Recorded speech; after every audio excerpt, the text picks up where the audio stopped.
আগরতলা থেকে এত সকালে হয়ে যেতেছি আর এটিএম এমন কি প্রবলেম হয়েছে যে এটিএমটা ব্যাক করে দিয়া লাইছে। ইটি সব জানার লাগে আজকে ব্লগটা পুরা দেখো, স্কিপ না করিয়া মজা পাইবাই। প্রথমে আইসি আমরা কাঞ্চনপুরে, যেটা নিয়ারেস্ট রেলওয়ে স্টেশন, পেচারতো রেলওয়ে স্টেশন। এখানে সকাল সকাল আগরতলা লেগে ট্রেন মিলে, ওইটা ধরবার লিগিয়া। তারপর প্রায় আধা ঘন্টা ওয়েট করার পর 6:10 আইসি আমরা ট্রেনটা পেচারতো স্টেশনে। এই ট্রেনটা যা আগে ধর্মনগর টু আগরতলা, তো ওইটা দুটি এখন আমরা আগরতলা যাইমু। তারপর প্রায় 3 ঘন্টার জার্নির শেষে এখন আইসি আমরা উদয়পুর মাতার বাড়িতে। এখানে এত দেখি পুরোই অবাক, কারণ যে মন্দিরটা আমরা ত্রিপুরেশ্বরী মা, এটা পুরা 3 তলার উপরে। তারপর দিঘির পাড়ে গিয়া কচ্ছপরে একটু হাতে হতে আইলাম, এরপরে গিয়া মা ত্রিপুরেশ্বরী দর্শন করলাম।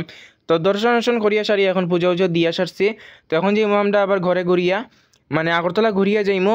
তো এটা কালকে আমি যাইমু আরেক জায়গাত নীলমহল আছে, এটাও একটা মজা, মানে উজান্ত প্যালেসে পরে। এটা একটা মানে রাজা বীর বিক্রম কিশোর মানিক্যের অন্দরমহল, এটা ওইটা কালকে এক্সপ্লোর করবো। তো ওইটা তোমরা অবশ্যই দেখবে, আমার ব্লগ কালকে আইব, তোমরা রেডি থাকবাই ঠিক সকাল 6টার সময়। তো আজকের লাগে ব্লগটা যেটুকু, থ্যাংকস ফর ওয়াচিং, ভালো লাগলে ফলো করিও।